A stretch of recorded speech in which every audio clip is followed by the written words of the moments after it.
What's up, my people? This is ShowBizz the Adult. As we all know by now, and if you don't know, the fighter we've been praying for since Saturday has passed away, and that's Patrick Day. Prayers go out to his family, friends, and Charles Conwell, who was in the ring with him. Patrick Day passed away due to brain injury from the knockout. The impact of his head hitting the canvas seemed to be what caused the most damage. Okay, it's traumatic and it's damaging for viewers to have seen that on DAZN. Charles Conwell, when he saw that Patrick Day was out, his concern flew through the roof, and it was the concern on his face that ultimately made me as a viewer concerned. With that being said, the 2016 Olympian Patrick Day has passed away. Rest in peace to Patrick Day. But you can't help but to think of what seems to be a heightened occurrence of deaths currently. So you have, and brain injury. Adonis Stevenson, his brain injuries, but he's making a very miraculous recovery. I just saw a video of him punching a bag. He seems to be recovering fine. You had Zab Judah, his brain injuries, and he's recovered. But then there were those who passed away. Hugo Santillan, Maxim Dadashev.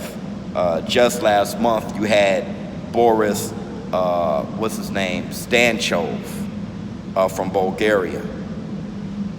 He passed away, and now Patrick Day. So just in this year, you have 4 boxers who passed away due to damage that occurred in the ring.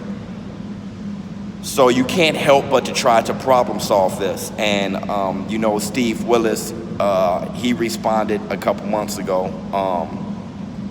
It was an excellent response because he mentioned, okay, there's only so much the referee can do, but you don't know how many injuries or which injuries occurred before the fight took place. And he brought up Anthony Joshua, the rumorville saying that Anthony Joshua was concussed leading up to his fight with Andy Ruiz. Injuries like that can lead to traumatic and fatal injuries the night of the fight. So I'm not sure if we need to change the preparation, or I'm not sure if there are changes that can be made. This is a combat sport, and this is part of the sport, unfortunately. The perception is how many people really had, passed away. You didn't hear of many. You heard Kim Dooku, you heard Jimmy Doyle, Ed Sanders. There were guys who passed away due to injuries in the ring. But social media, media itself was a bit different, because the year that Kim Dooku died, I think it was 1982, I believe, there were 2 other fighters that died that year, Young Ali and Andy Balaga, I think his name was. He was a boxer from the Philippines. So 2 other fighters died, but they were in the ring with Boom Boom Mancini, so it didn't take as much notice. So unfortunately, this occurrence of having multiple fighters die in 1 year isn't rare, and it isn't a one-time occurrence, okay? So it's just sad, it's unfortunate. I mean, with so many boxers passing away this year, I immediately wanted to problem solve. I was wondering, do I speak with Steve Willis? Do I speak with sanctioning bodies, trainers. But unfortunately, this has happened before. I think in 1980, you had 3 to 4 boxers who passed away as well. But right now, we're going to focus on the prayers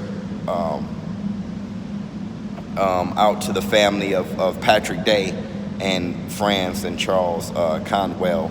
We're going to miss you, Patrick Day, and we love you. I'm out.